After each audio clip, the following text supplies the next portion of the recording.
Let's tackle a biggie. Let's talk about death, or the avoidance of death, or the attempt to avoid death.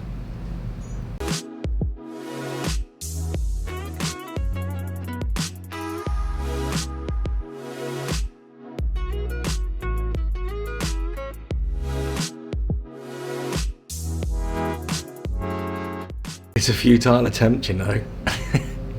We're not getting out of this alive, at least not in our physical body. We will have to leave this body. And so in this way, any attempt to go beyond death or avoid death is futile. Now, before we dive into this subject, because it's a big one, let me bring your attention down below to the free offerings that we have. There's a free breathing practice. There's a free introduction to Hatha Yoga. There's a free community for awakening souls, and also one more addition that we've recently added is a paid version, and this is the Freedom Blueprint. This is for the person who's ready to take on a more structured approach towards their awakening journey. It's a 6-month course. There are lots of changes and transformations we can go through in 6 months. This will be the foundational structure for your onward journey. It gives you all of the tools and techniques, the sadhana, if that's what you're looking for, to be able to really transform your life. And so you're able to apply for that down below and set up a 15-minute consultation with me, absolutely free. Now, everything, oh gosh, that was loud, wasn't it? Sorry. Everything the ego does is an attempt to avoid death. It tries to escape, doesn't it? And so this video could be one and done if we just say this.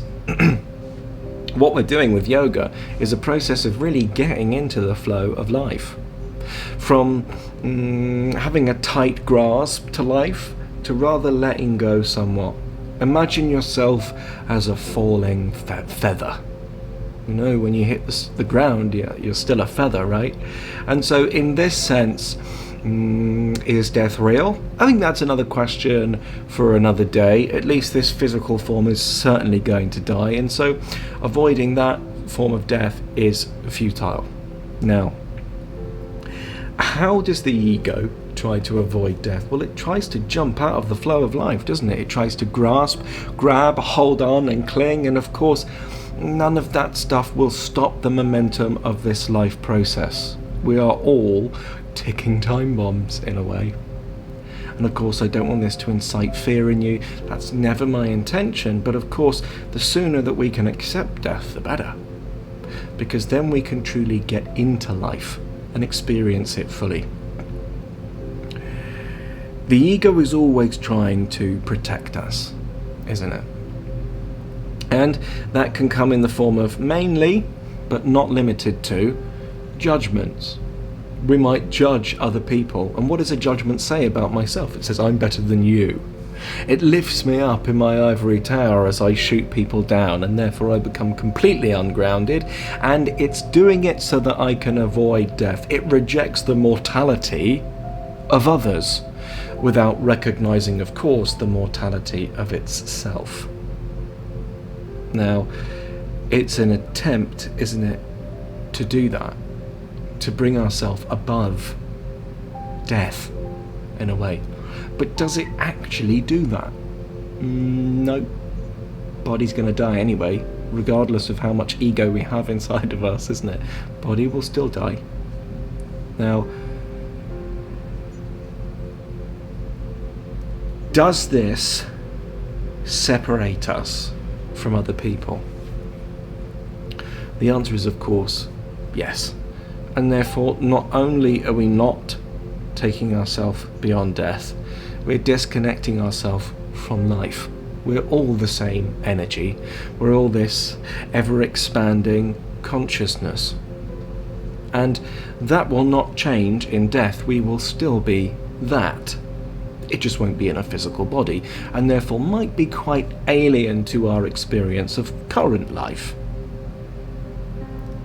However, when we feel very disconnected from other people, which we're doing through our judgments and believing in the identity as the true self, because it separates me from you, you then become other when I believe in me. But if we allow that to drop a little bit, there's a great teaching in yoga. It's called abhinivesa, and this is talking about the fear of death.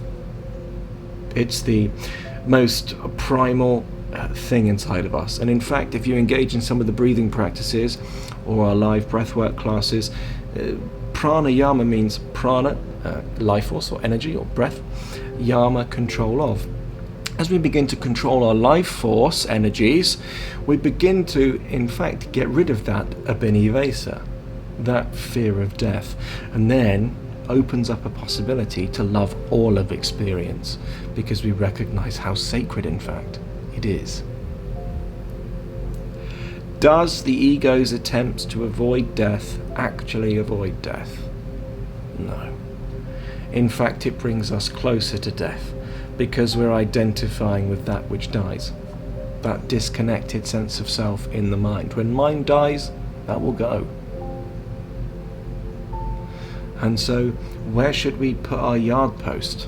Well, we should create foundations in that which is ever expanding and is eternal, which is consciousness. Science is even proving nowadays this is an ever expanding universe.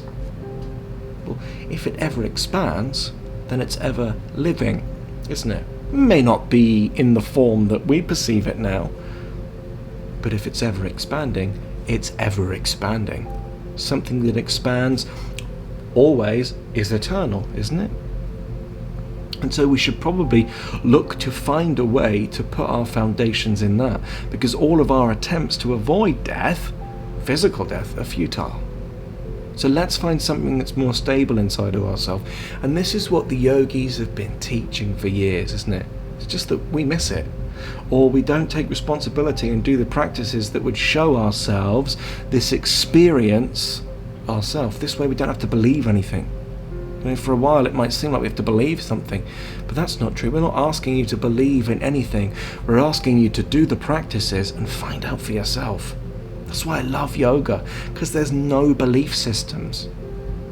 This is why it's so powerful, because it's like a science. It says, come and do the practices and you'll see for yourself. Make a scientific experiment out of it. You will get your answers in experiential ways. You will experience yourself. And then when it's your experience, nobody can tell you otherwise. Why? Because this is a scientific study. I've done the science. I've put the work in. So, here's to the work, and here's to your authentic journey. Namaste.